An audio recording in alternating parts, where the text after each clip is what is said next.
Hello friends, எல்லாருக்கும் வணக்கம். எல்லோரும் எப்படி இருக்கீங்க? எல்லோரும் நல்லா இருப்பீங்கன்னு நம்புகிறேன். இன்றைக்கி வந்து அரிசி கிச்சனில் என்ன பார்க்க போகிறோன்னா, பாருங்கள், சூப்பரான கெண்டை மீன் வாங்கி நல்லா கழுவி வச்சுருக்கேன். பாருங்கள், சூப்பராக கத்திரிக்கோலை வச்சு இந்த இடத்துல அப்படியே கீறி விட்டிங்கன்னா சூப்பராக க்ளீன் பண்ணுறதுக்கு வந்து பெட்டராக இருக்கும், நல்லாயிருக்கும், ஈஸியாகவும் இருக்கும். இந்த பாருங்கள், பிஞ்சு மீனுங்க, முள்ளெல்லாம் இருக்காது, சூப்பராக இருக்குது பாருங்கள்.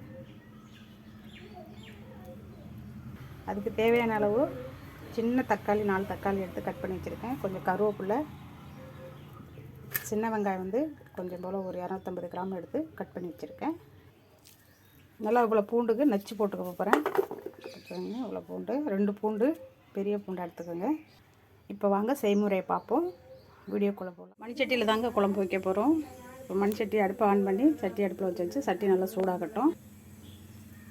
ஆயில் ஊற்றியாச்சு, சட்டி காஞ்சிடுச்சு, ஆயில் ஊற்றியாச்சு. இப்போ வந்து கொஞ்சம் மிளகு, கொஞ்சம் கடுகு, கொஞ்சம் வெந்தயம் அதை அதில் போட்டுக்கலாம். ஆயில் நல்லா காஞ்சிடுச்சு. கருவேப்பிலை போட்டுக்குவோம், இடித்த பூண்டை போட்டுக்குவோம், வெங்காயத்தை போட்டு நல்லா வதக்கிக்கலாம். பூண்டு வந்து நல்லா ப்ரௌனாக வர்ற வரையும் நல்லா வதக்கிக்கோங்க. ஏன்னா வந்து பண்ணுறதுனால கொஞ்சம் வாசம் நல்லாயிருக்கும். இப்போ வந்து வெங்காயத்தையும் இதில் போட்டு நல்லா வதக்கிக்குவோம்.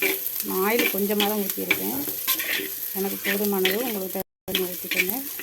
பாருங்கள், ஒரு எலுமிச்சம்பழம் அளவு புளி எடுத்து நல்லா கரைச்சி அதிலே மசாலா எல்லாம் போட்டுட்டேன். ஒரு 2.5 ஸ்பூனு மிளகாத்தூள், ஒரு 3 ஸ்பூன் மல்லித்தூள் போட்டு இதிலே கரைச்சிட்டேன். கொஞ்சம் மஞ்சத்தூளை போல போட்டுக்கிட்டேன். இது மாதிரி கரைச்சி வச்சுக்கிட்டு செய்யுங்க. கல் உப்பு தேவையான அளவு கல் உப்பு போட்டுக்கிறேன். வெங்காயம் வந்து நல்லா வதங்கிருச்சு. இப்போ தக்காளியை போட்டுக்குவோம்.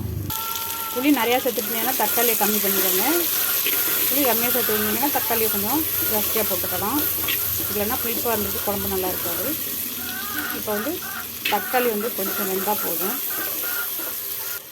தக்காளி வதங்கிறதுக்கு கொஞ்சம் கல் உப்பு போட்டுக்குவோம். ஆல்ரெடி நான் குழம்புல வந்து உப்பு போட்டிருக்கேன். இந்த கரைச்சி வச்சு மிளகாத்தூள் புளியெல்லாம் கரைச்சி வச்சுருக்கோம் இல்லையா, இந்த குழம்புல வந்து நம்ம உப்பு போட்டிருக்கோம். இது போட்டால் கொஞ்சம் சீக்கிரம் போல் தக்காளி வதங்கிடும். தக்காளி வந்து லைட்டாக வதங்கிடுச்சு. இப்போ வந்து குழம்பு எடுத்து வைக்கலாம்.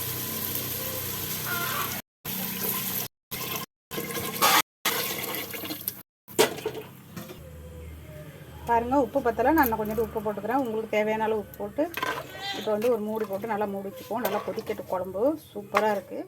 இப்போ வந்து மீன் எடுத்து இதில் போட்டுக்கலாம். எல்லா மீனையும் எடுத்து போட்டுக்குவோம். தண்ணி இல்லாமல் தண்ணியை வடிச்சிட்டு போடுங்க, இல்லைன்னா குழம்பு வந்து தண்ணியாக இருக்கும், சலசலன்னு இருக்கும். எல்லா மீனையும் போட்டுக்கிட்டாச்சு. இப்போ வந்து ஒரு கலக்கிடுவோம். நல்லா கலக்கிட்டு ஒரு மூடி போட்டு நல்லா ஒரு 5 நிமிஷம் நல்லா கலக்கி விடுவோம். மீன் வந்து பிஞ்சு மீனுங்கிறதுனால அந்த மீன் வெந்துடும். அதனால அதிகமாக கொதிக்க வேண்டியதில்லை.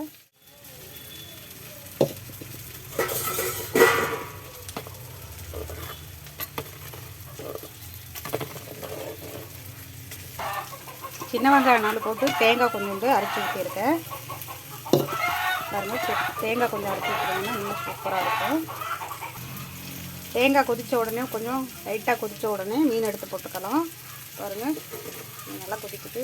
குழம்பு வந்து சூப்பராக டேஸ்ட்டு பார்த்தேன். மஞ்சள் இல்லையா, செம்ம டேஸ்ட்டு. மீன் வந்து நல்லா வெந்துருச்சு. இப்போ வந்து நல்லா கொழுந்தான கருவேப்பிலையை வந்து நல்லா தூக்கிக்குவோம், வாசமாக இருக்கும். உங்களுக்கு பூண்டு வேணாலும் கொஞ்சம் லாஸ்ட்டில் இடித்து போட்டுக்கலாம், செமையாக இருக்கும். ஓகே ஃப்ரெண்ட்ஸ், என்னோடய கெண்டை மீன் குழம்பு வந்து ரெடி ஆகிடுச்சு.